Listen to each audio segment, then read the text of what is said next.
Hello and welcome to Ware Gaming Weekly for the week of February 27th, 2019. My name is Nick, and this is Ware Gaming Weekly On NPR. on NPR. Hello and welcome to Ware Gaming Weekly for the week of January 27th, 2019. I'm your host, Nicholas, as always, most of the time. Usually it's Nick. Usually it's Nick. And beside me, as always, is my brother, Jesus. Not Jesus, You can be a different Jesus. but I'm not. Joshua, say hi, Josh. Hi, Josh. So this week, we are talking a lot of Nintendo. Some heartbreaking news and some look into the future. A lot of Nintendo, a lot of rumors. We have a lot of rumors. But that's pretty much what any news is anymore.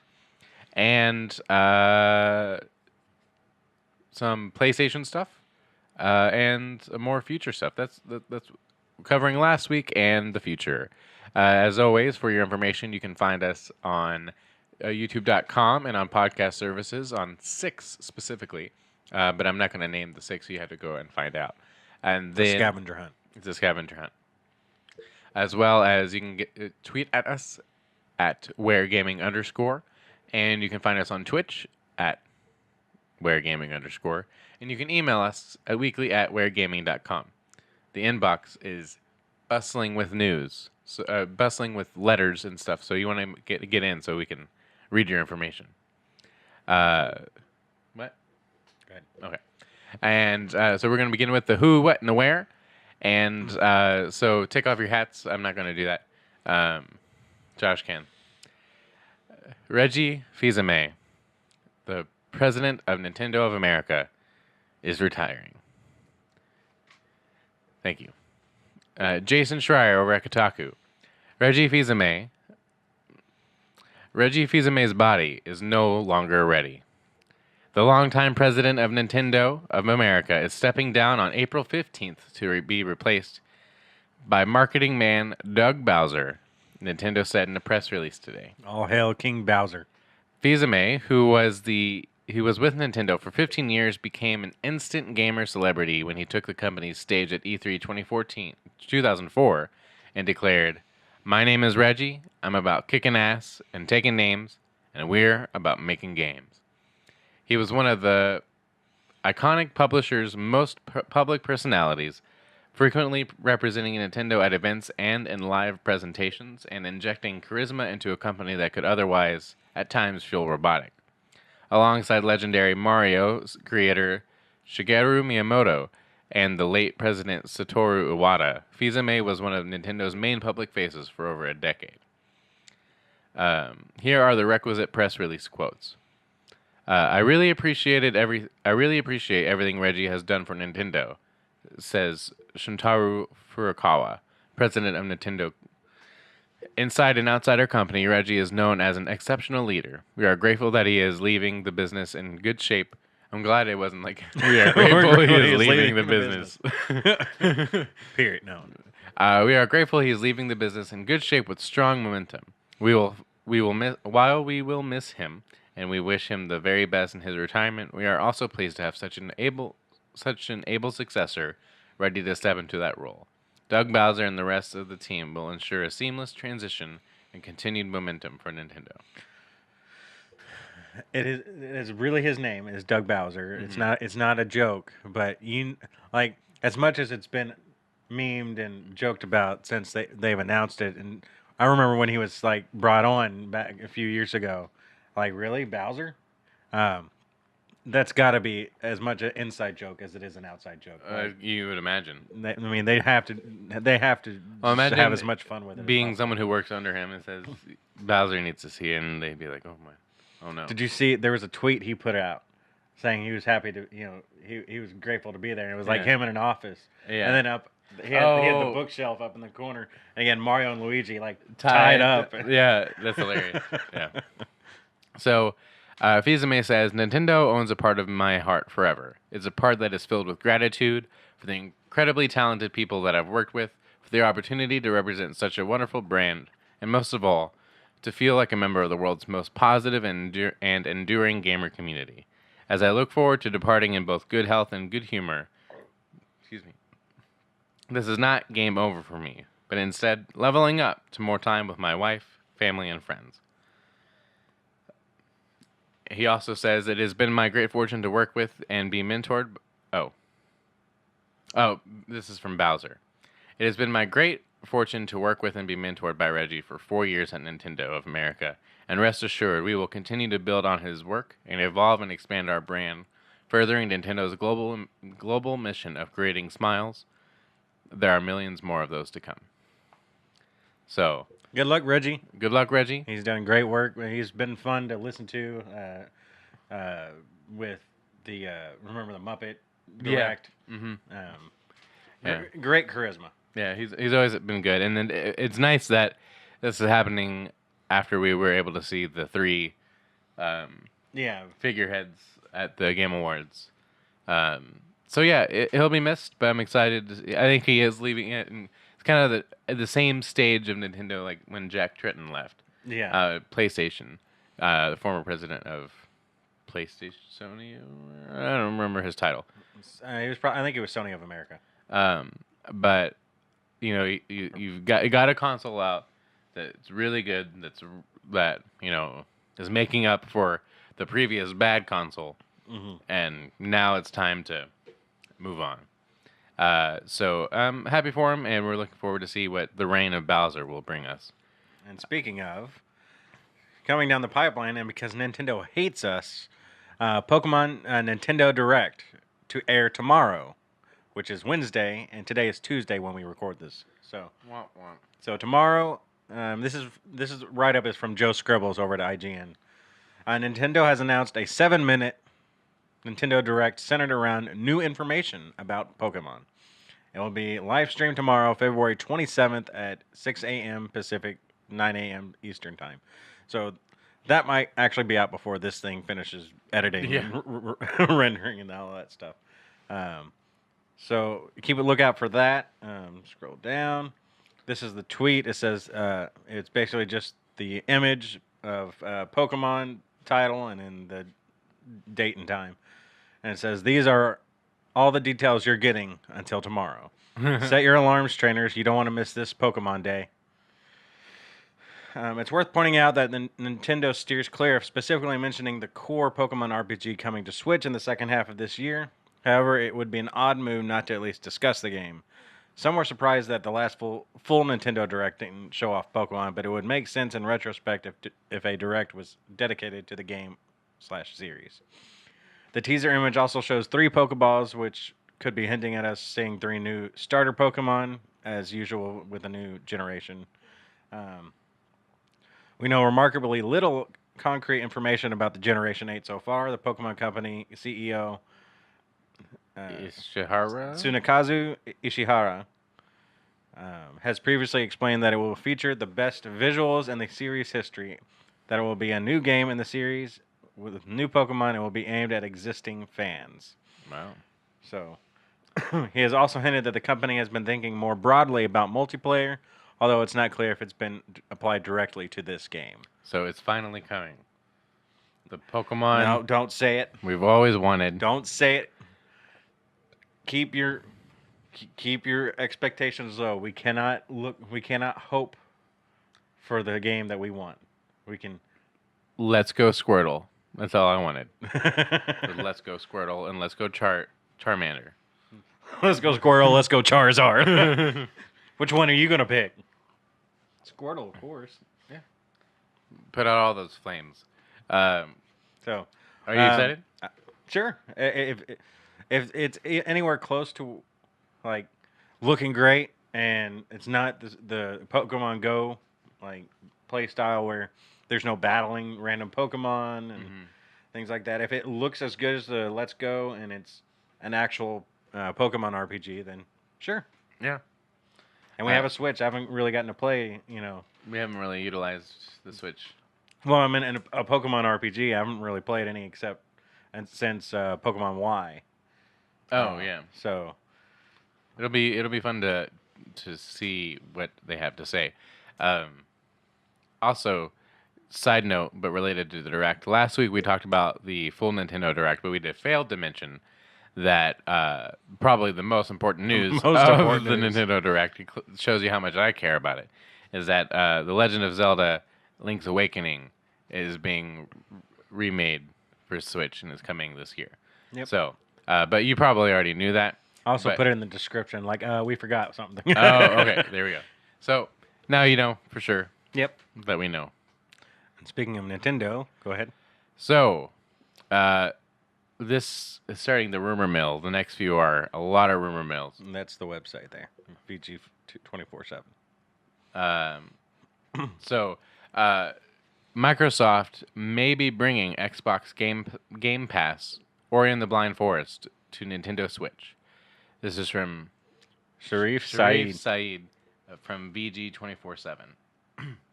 It looks like Microsoft will soon reveal an unprecedented partnership with Nintendo. According to a Direct Feed Games report, Microsoft is working on making its Xbox Game Pass subscription service available on Nintendo Switch. The service will reportedly rely on Xbox xCloud game streaming tech to stream Xbox One games to Switch consoles everywhere through a dedicated Xbox app. That's a whole bunch of like made up words. Yeah. Xbox Game Pass has, of course, been exclusively a non-streaming service where subscribers are able to download and play games freely for the duration of their subscription. However, with Microsoft game streaming ambitions, most notably through the same xCloud tech, it's easy to imagine the Xbox Game Pass label expanding to encompass both. Game Informer has corroborated this information with its own sources, adding that an announcement is expected sometime this year. That's probably the most important line here is that Game Informer has corroborated, which I mean they're OGs. Yeah. So if they have some information leading that way, it's one thing for VG 24/7 to say it, but maybe Game Informer has some. They have some clout. So. Direct Feed's report also reveals that Microsoft is working on making some of its published games available on Switch. Ori and the Blind Forest is specifically mentioned as a game that would be a good fit for Switch. Yes, it would. This isn't the first time a Microsoft published game has made its way onto other platforms, such as Minecraft, which is available on plenty of platforms not run by the company, including Switch. So that is very interesting news. Very interesting. I will have to put my foot in my mouth after last week. I'm like, no, we're not going to. This isn't about playing games. This is just an app, the Xbox Live on Switch. I was like, no, I mean, we might see that in the future, but this really is just setting up, like I said, for the crossplay and stuff like that. So this report says I was totally wrong, and it's this potential for putting Game Pass on Switch and it makes it easy else. for Microsoft not to have to come up with a handheld. Or a console. Yeah. That'll be really interesting if Microsoft just decides, you know what, we're not even going to be in the console race They're anymore. definitely going to do a console. What that console looks like, if they announce all this kind of stuff and some of these further stories down the list, if they announce all that before announcing a console, I have no idea what their console's going to look like. Well, and something that you and I have discussed on our own time has been that, I mean, I've wanted to get an Xbox.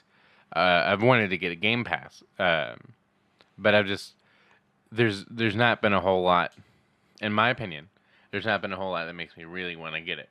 I mean, if the computer we have could run games from Game Pass, I would be definitely willing to hop on Game Pass.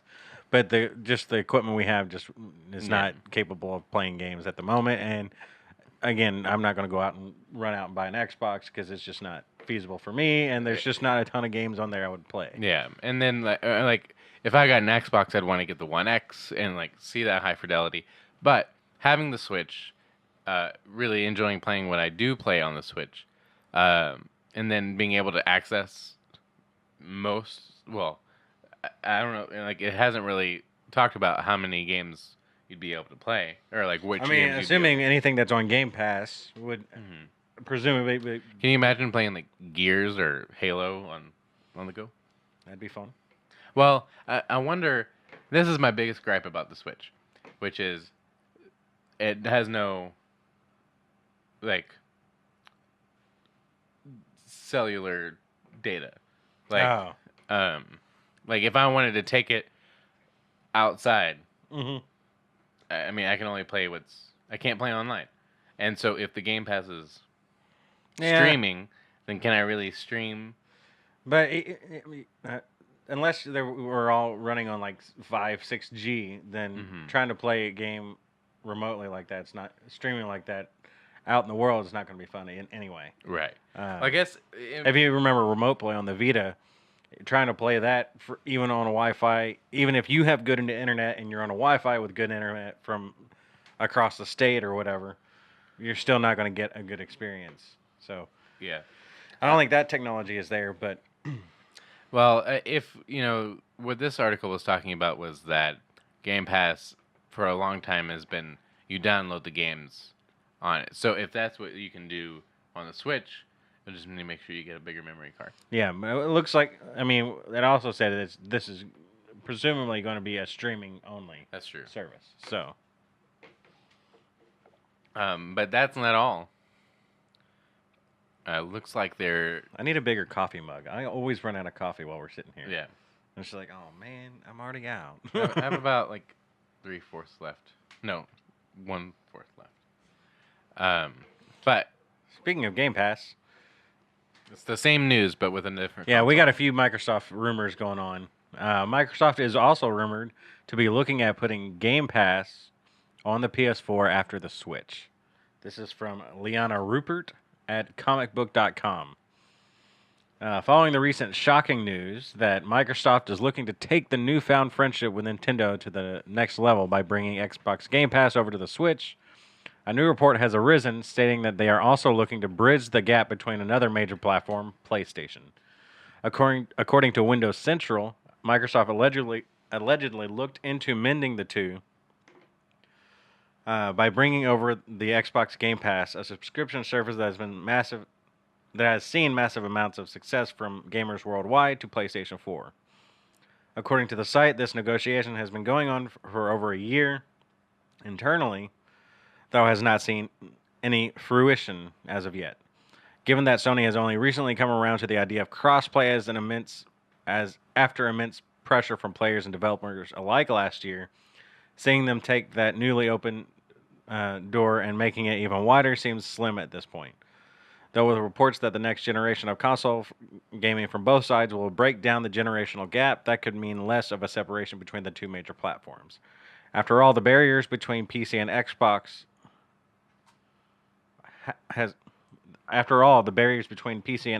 has crumbled down. Why not take that even further, especially since Nintendo seems on board as well? At this point in time, it's simply a rumor, so take it with a grain of salt, blah, blah, blah. And they're also thinking about doing this with Windows. Yeah, and there's another story, and they want to bring it to Windows as well. So, basically, Microsoft wants to just go everywhere. Yeah. And this is, again... Play anywhere is what... Play anywhere. We've talked about it before. We've talked about it since we started the show at the beginning of the year, that we would love to see an Xbox icon on everything and just be able to play the games. Now, I don't think this is going to happen anytime soon. No. I mean, just because Sony is Sony. Yeah. And they're going to move slower than anybody about working with anybody else because historically Sony has been a proprietary platform. They want you to buy Sony, they want you to buy Sony memory cards, they want you to buy Sony products. They want you to buy the TV to play your PlayStation on, so they want you to be in the system. So allowing other people to be in the system is going to be a hard move for them to work. Especially with Game Pass, it's not just Xbox games. There's going to be third-party games on there as well, and they don't want to take away their sales of those games because it's on Game Pass. So even if this happens, I would assume that those games will probably be blocked off. Yeah. That would be my guess, is that, sure, okay, you could put your Game Pass on here and you put your Microsoft games on here, but you're going to pay us a fee to be on our service, and then you can't put the third-party games on there because we sell those. Yeah. So, see, to me, the idea of PlayStation having it I don't even know if it's an argument of, well, they're old school. They move slower than Christmas. I think it's just a matter of, uh, it's. I want to say it's one thing for Xbox and Nintendo to partner up, uh, and I get this sounds belittling to Nintendo. They're like, oh, we'll help you out.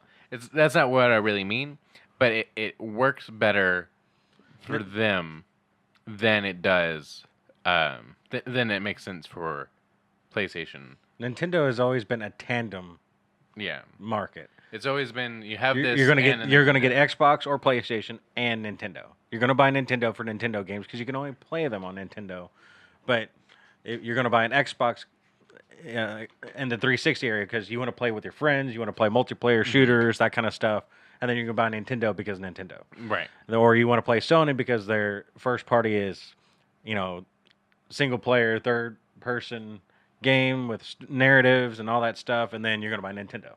So, um, I lost my train of thought with that, but yeah, Yeah.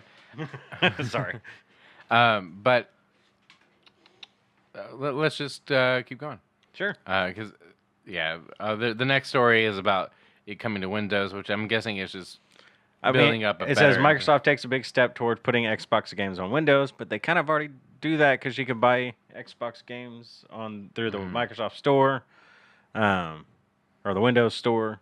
But anyway, Yeah. moving on. So rumors for the next generation for the PlayStation, PS5 backwards compatibility speculation begins again as Sony files another patent. This is from Robert Ramsey at Push Square. Sony has filed another patent for backwards compatibility system, in theory allowing the inevitable PS5 to play games from previous console generations. At the beginning of the month, a patent registered under Mark Cerny's name was discovered, supposedly pointing to a method of backwards compatibility that would, again, in theory, let the PS5 run PS1, PS2, PS3, and PS4 titles. The patent sparked a lot of speculation, but as we mentioned, patents don't necessarily mean that the proposed technology is going to be used. That was going to be the first thing I said. Sometimes companies simply patent something so that the idea is safeguarded from competition. However, the fact that Sony has filed another patent published just yesterday and again authored by PS4 system architect Mark Cerny lends a lot of weight to the aforementioned speculation. Just like the last patent, this one devises a system that essentially tricks old games into thinking that they're running on their original platforms. It certainly seems to fall in line with what's already been uncovered. So,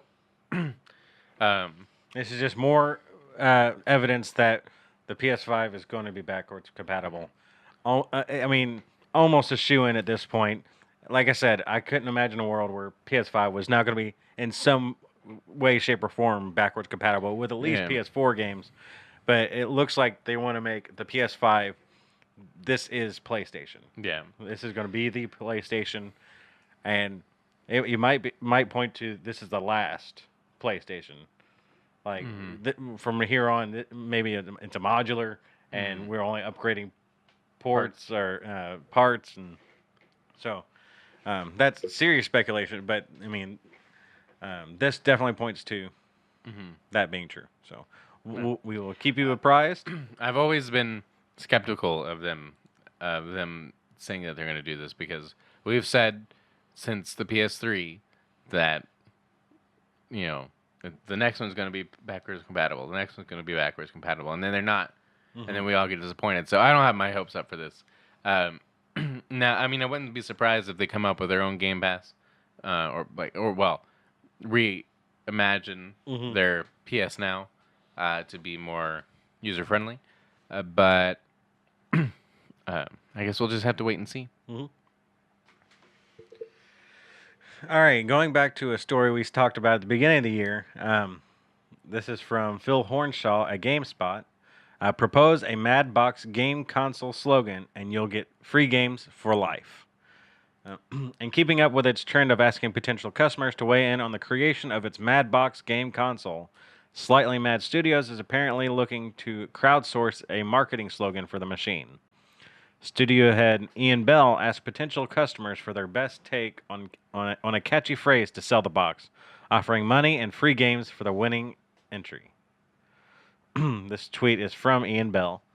I want to be clear about this. The best slogan for the Mad Box gets $10,000 and free games for life. This isn't a joke. This isn't a joke. Hit me. At Bell_SMS. Bell made the tweet Saturday and later added some rules to the impromptu contest, asking everyone to contribute their one best idea instead of covering his Twitter feed in a pile of random suggestions. According to Bell, by Sunday he'd received some epic suggestions, and that the studio's social media team was furiously combing and collating all of them.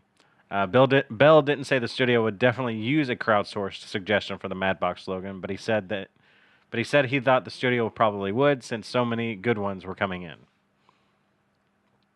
Again, this tweet from Ian Bell says, "Okay, I can't keep up with everyone, but I'll get my guys in to vet every single suggestion, and the one we use, if we use it, but at this rate, I think we will.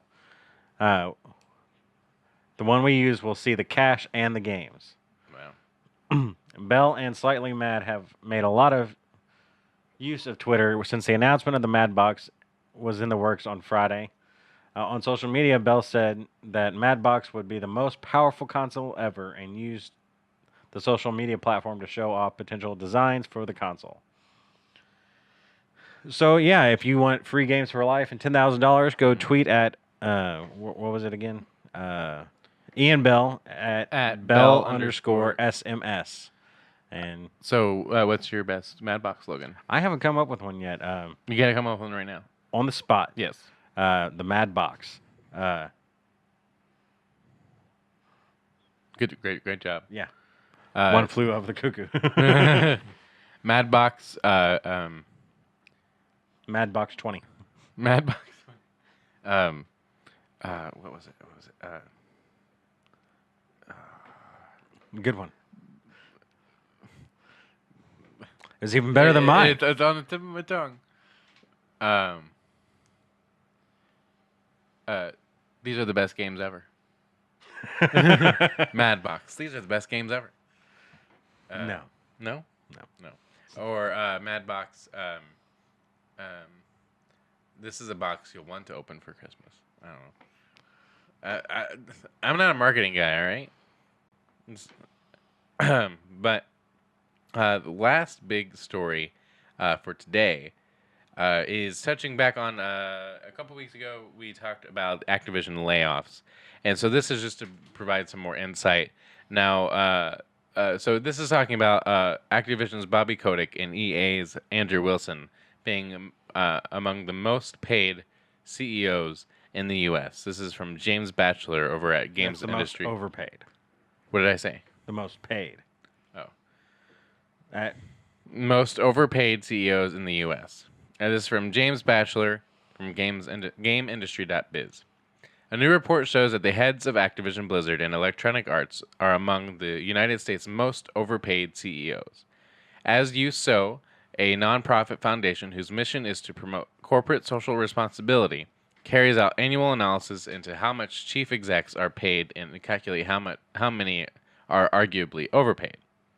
This is estimated by taking into account their salary, the ratio between this and the average worker at their firm, plus factors like shareholder votes for the CEO's pay package and the total shareholder return.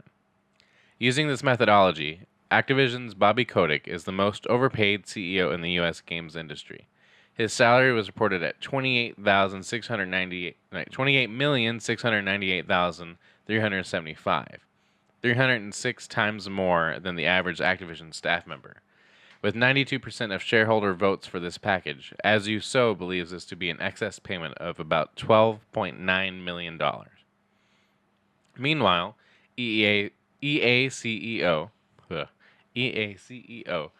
Andrew Wilson was estimated to be paid in excess of $19.6 million, with a salary of $35.7 million. There were 97% of shareholder votes for this package, and it stands at 371 times more than the average EA employee's pay packet.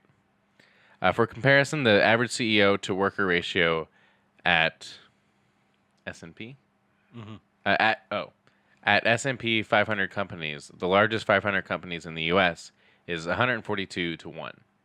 Kotick and Wilson stand alongside overpaid CEOs from Disney, Netflix, Mattel, 20th Century Fox, McDonald's, and more, ranked at number 45 and number 98, respectively. You can find more details in the full report. Go over to GameIndustry.biz and look at that.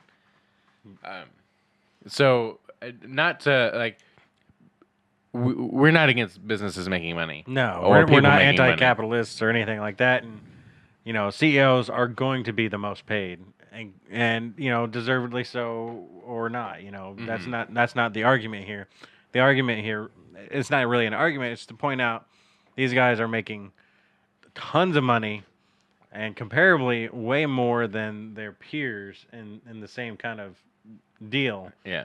While at the same time letting go 800 people to make no money. So, again, you can't pay 800 people to sit around and do nothing. But just putting that in context, these guys make so much. Yeah. And it just seems like they could have found a place. At least for some of them. I mean, like, you understand, the Activision Blizzard or Bungie deal went. They ended their partnership, and so people who worked on that are mostly going to be redundant and may not fit into other programs. Right. But I don't know. Mm-hmm. Just wanted to put that out there. If you're following along. But other than that, I've got a really neat story to talk about. I saw these tweets on Twitter. Tweets on Twitter. It was actually through Rami Ismail. Oh yeah. He retweeted it, and I looked into it, and this guy is called Eben. I've been saying Eben Sky Studios. Eben Sky Studios, and this is their pin tweet at Eben Sky Studios. If you're as into blind accessible games as we are, please check out this video and like it on our YouTube page. We are applying for a grant, and the applicant with the most YouTube likes will skip 2 qualifying rounds. So Sable is an audio game development tool. And basically what it is I watched the video, and it's like there's an old text adventure game called Adventure. And you would go down the forest, and it would tell you, okay, you have this ahead of you, you have this behind you, or here are these things on the ground. Would you take them? Would you not? And that's how you would progress through the story. Right. And this is a way to make those kind of games audibly. Right. And if they get the funding for the Sable, they can make this development tool more robust and be able to put it out there. So I would encourage everybody to go out to the YouTube link. I'll put it in the description of this video and into the podcast feeds. So please check them out. Give them a like. I think the submissions for for the contest or the grant go up till the 28th, February 28th, which is Thursday. Yeah. And let's see. Let me read what what they said. They said the submission deadline is the 20th of February, but we imagine they will look for the likes as they process applications, which can take a week or so. So give them a like. It's really cool to see developers come up with interesting ways for people to make games. Yeah. Like, and so based off of what they said, this is a coding-free development tool. Yeah, it requires no code knowledge. So it's for visually impaired. I don't know if I mentioned that. It's for visually impaired game developers. They have this pinned on their Facebook page. It says, "Hello all. We thought this would be a great opportunity to introduce ourselves. Eben Sky Studios. We are a new audio games development team whose goal is to create immersive role-playing games for the blind community. Our focus here at Eben Sky Studios is to tell immersive stories combined with exploration and solid battle mechanics. We have been working on a set of game development tools over the past 2 years and are starting our production on our first audio game called Crimson Eclipse. The Eben Sky Studio teams are very interested in what you, the community, might have to say on the subjects of storytelling and gameplay. We look forward to having a long and fruitful relationship with all of you." So go find them on Facebook. Go find them on Twitter. Yeah. Like their YouTube thing. This goes into very much a thing I like to say very often, which is just get more things in the hands of as many people as possible. Yeah. I mean, more creators can only mean, Like can only be a good thing. Right. And I think, something that we don't think about that a lot of people maybe take for granted is how like this is not something that would have even crossed my mind. No. Of course they would. People who are blind might want to make games make as games. much as anything else. Or play games. And so I think this is a really interesting opportunity. I'm curious to see how it will shape up and how it'll progress. Sure. And I'm gonna take some time and look at. They have a series of videos on like their updates to how things work. So I'm gonna dig through and kind of just get an idea of what's going on. And Yeah. I just find all this fascinating and trying to put I put my skills to the test in college, where I went through and tried Unity and Visual Studios, where you learned some coding and that kind of stuff, and it was just way above my head. So Right. any kind of development is impressive to me. So. Yeah, absolutely. So yeah, check those guys out. So, what have you been playing, Josh? Well, I've been playing a bit of Tetris 99. Oh yeah, me Yeah. too. I've topped out at number 5. I'm not. I'm topped out at maybe 15. 15. That game is incredible. It is so good. Yeah. I think we talked about it last week. Tetris 99, free on Nintendo Switch if you have a Nintendo Online subscription. It's about $20 a month for the individual plan, which Josh reminds me of constantly because he has to play on my profile. No, we don't have the family plan. Because I bought it on a whim, and yeah, so $20 a year. It is Battle Royale for Tetris. Tetris Attack times 99. Mm-hmm. You versus 98 other people. So, what other than that you love it? What's been your experience with it? I don't know. I just haven't spent a lot of time with Tetris. Like I mentioned last week, I played Tetris Effect, and it didn't click for me for some reason. The visuals just it distracted me, and I just couldn't get into it. And maybe just because I haven't played Tetris in forever. So this is it's just a simple Tetris board, just classic Tetris, and it's been really honing my skills, and it's just fun. Matches go 3 to 5 minutes, and then you're out, and you hop back in, it loads up in 30 seconds, and you're playing again. Yeah. So I've been thinking about playing it all day. Last night, before I went to bed, I played a couple of rounds, and it was getting to about midnight. I'm like, I really need to go to bed. But then I kept playing it, and then I get so frustrated because I don't know what all the things do, and it's like, if I just send one line. So the way it works is, everyone's got their own board that they do, just like Tetris. You got to clear lines, and you set things up, and then as you clear lines, you are attacking. You're sending stuff over to another person and making it harder for them to win, and that's how you knock them out. Yeah, it's basically just Tetris Attack times 98. Yeah, and so you're doing all that, but then you're receiving the blocks, and then you're sending them out, and then you have this little meter on the side that tells you when you're about to get hit with a bunch of blocks, and then of course you're gonna want to you can knock that down. You can clear those out by clearing more lines. But then I get so panicked, and I'm like, oh, I got to do this, this, and this. And then what I've been really trying to do is figure out how to attack other people, because at the top of the screen you'll see there's 4 options. It'll say badges, attackers, KOs, or random. And that is supposed to be like who you want to attack. You can go for the badges, you can go for the KOs or whatever. And I've been hearing you can actually select.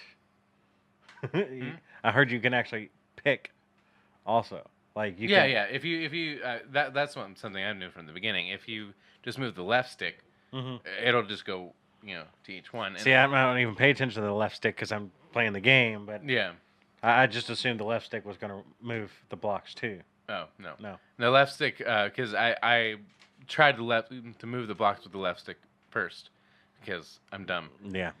And it started moving the cursor around. But I've been hearing different strategies about how you're supposed to do it. Like maybe attack the people with the badges first, so you know you have like if you clear them out, then you have a better chance of winning, or attacking your attackers. But I think what I'm gonna try doing now is going for the KOs because I think it's supposed to automatically go to the people who are most likely to be knocked out. And I hear the more KOs you get, the stronger you get, which means every line that you send has more power to it. And there's a little percentage bar that I barely pay attention to that's right under the position number. Yeah. That tells you how strong your attacks are. Right. But so that number goes higher, or your strength, your attack strength gets higher by getting badges. And so okay. the idea is that if you attack for badges, you're not attacking badges, you're attacking to get badges, which you get by knocking people out, which I don't understand how that's different than using the KOs, except sometimes I flip through the attackers to change who I'm getting attacked by also. Because if I'm attacking a KO, sometimes it targets like 4 or 5 people. Yeah. And I think that spreads out how much you're sending. And if they've got it on random or attackers, then all of a sudden you have 5 people attacking you. Right, that's interesting. So if I notice I'm about to get hit by like 5 different people, I might flip it to a different one because they might have it on attackers. And now if you move, then, I'm no longer an attacker, and their attack isn't going to hit me. Oh, okay. So I'm changing that around. And so I think if you go for badges, you're more likely to send one or attack towards one person. I may have this all wrong. Yeah. But it'll just take more time. There's no like tutorial mode in there. There's not. So you just kind of have to figure it out, which is fine. But I still make dumb moves. Like I always like just accidentally hit the up button to drop the hard drop. I tried to turn that off or not exactly turn it off. I was trying to like just turn it down because I wanted to hard drop, but I don't want to accidentally hard drop. And well, I mean, but you can't customize controls enough to like move it somewhere else. I guess I accidentally hard drop, but it's mainly when I'm not paying attention, and then I accidentally hit up, and then it falls in the wrong spot. But I've also been playing. I don't know who's been playing more of Anthem. Oh, it's definitely been you. Really? Yeah. I figured that's all you've been doing on the days off. I would love to be playing Anthem, but I'm trying to get internet worked out. We've had a lot of stuff going on. Still, we're around the house with the stuff we've talked about earlier. But I'm definitely going to be playing tomorrow. I'm definitely going to be streaming tomorrow. I don't know what time. So look out for that. I'll put out a tweet and everything. But I'm going to be streaming as long as the internet doesn't crap out. Yeah. And I want to play and I want to barrel through it. Because I'm hearing things from all the people I listen to, like Fran and the Destiny guys who play it, and they're kind of like making me worried about the game a little bit. Want to hurry up? I want to play it and get my own impressions because I don't want to go in with it like, well, it's not going to be fun because it's not going to do this. Yeah. Because I'm still going into it like this is early. Yeah. And I know what early games of service looks like. I was a day one Destiny player, so I know what that looks like to where it is now. I just want to get into the game, get a feel for how it plays, and I want to get really good at it. Yeah. So is it okay that I share my impressions so far? Yeah. Okay. I mean, I wouldn't want to ruin the game for you. No, no. I mean, I played through like the first mission, and I'm at Fort Tarsus, and now I've got to go out and find Matthias. Okay. That's as far as I got. I mean, I'm not that much further than you. I've spent a lot of time in the world because eventually you'll unlock free play, and then so my general impressions are off of 4 hours of play is that one, it feels supernatural, not supernatural, but like super like space natural to play. Like as soon as it only took like a few minutes for me to like immediately get what I needed to do, and to go from flying to hovering to using my superpower to all this stuff. Hmm. It feels super second nature to me already, and I really like that. Um, uh, it it feels. I mean, you feel like a superhero. You feel like you for them. I always feel like I'm doing damage Hmm. to something. Granted, I have it. I play on normal. I originally tried playing it on hard. Is something messed up? Oh, No. oh. I originally tried playing on hard, going through the Matthias mission, um, by myself on hard, and I actually wasn't doing too bad until the end, which is in a very enclosed space, and I couldn't get around. Um, but I still felt like I was doing some sort of damage, but it was a lot of me running away, getting my shields back up and coming back. So I definitely think I need to find a crew, Yeah. if that's you and whoever. But I haven't done the next main mission yet because I really just I want to really try getting it going forward with other people, because I mean doing it solo is fine, but the other problem is the people that we generally play with, and if you're watching, you know who you are. Sometimes don't care about the story, Brian. and so Order. and then when I hear about if you're with a crew member and someone else goes past a certain area and it pulls you with it, I'm like that would ruin it for me. But I'm talking about what I have played and not what I expect to play. Um, so I've really enjoyed exploring the world. Right now, the only enemy I've really fought are called scars, which are these like weird like flame creatures. And I've done a few like open world events, like public events or whatever. Um, and for the most part, I mean, I die often in many games, so it doesn't frustrate me that I do. Um, but I just am really having a blast with it. Uh, a few things that I'm not so sure I feel about is the reward system. Uh, like when I complete a public event, or when um, I did basically like a lost sector, Hmm. um, which is in Destiny. There's lost sectors which are like super small strikes, for lack of a better term.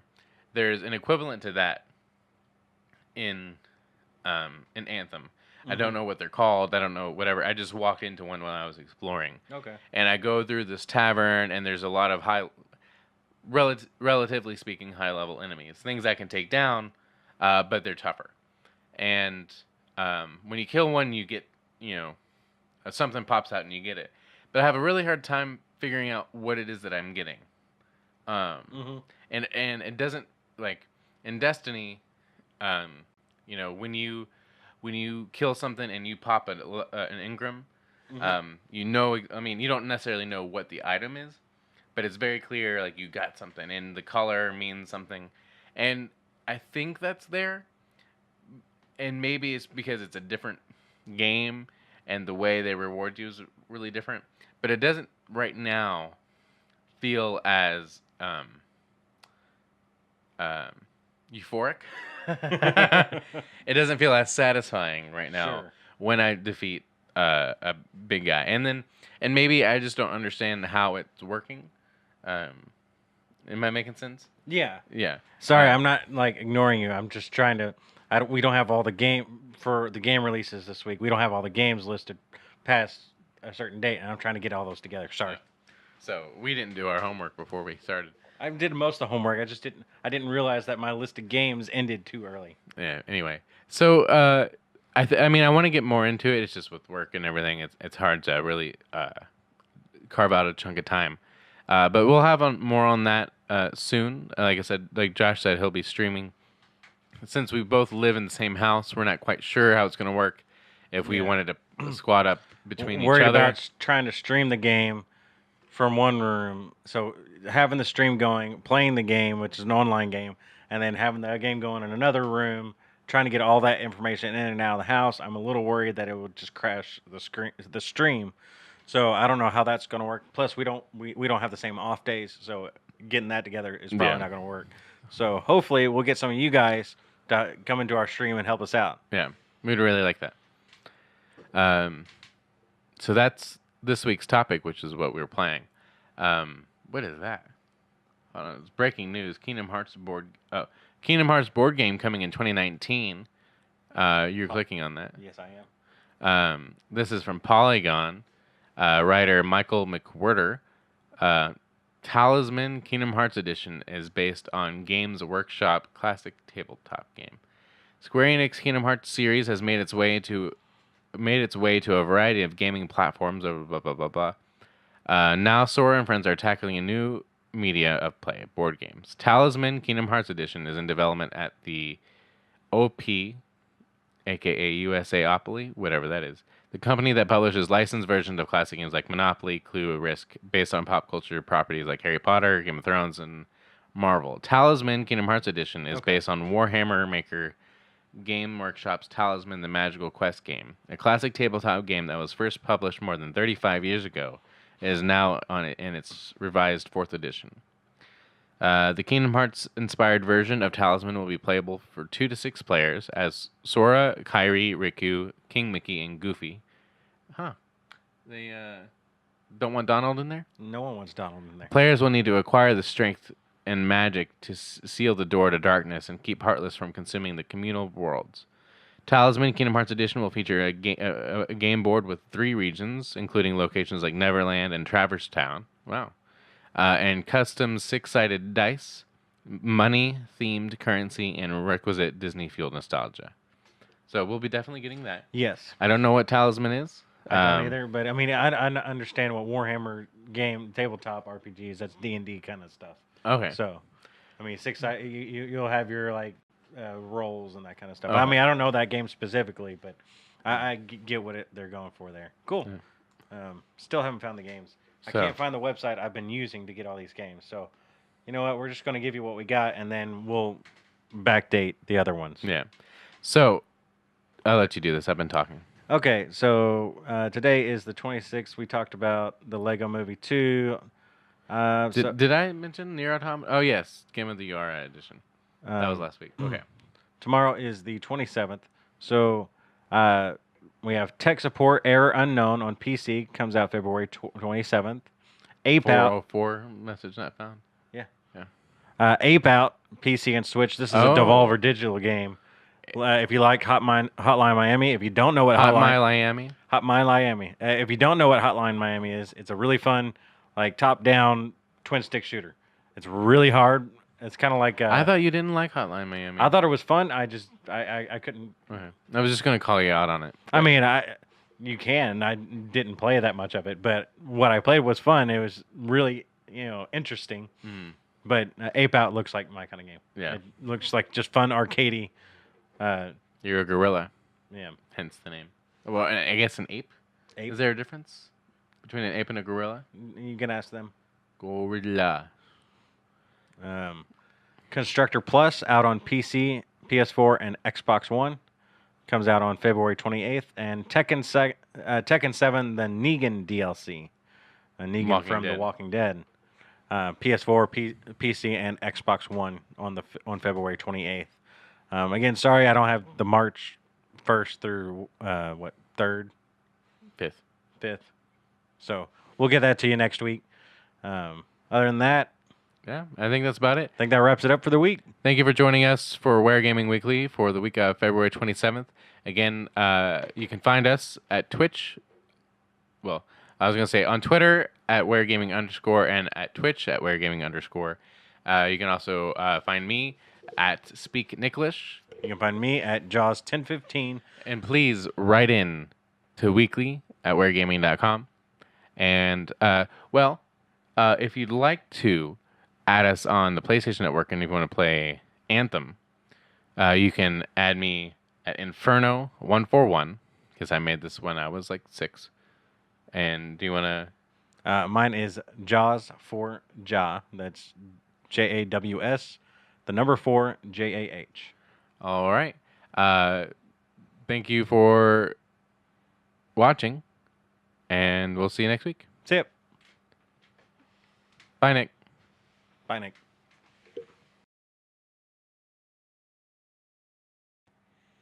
Audio is on. Audio check. Good check. And start recording, not streaming. One day, maybe. Maybe.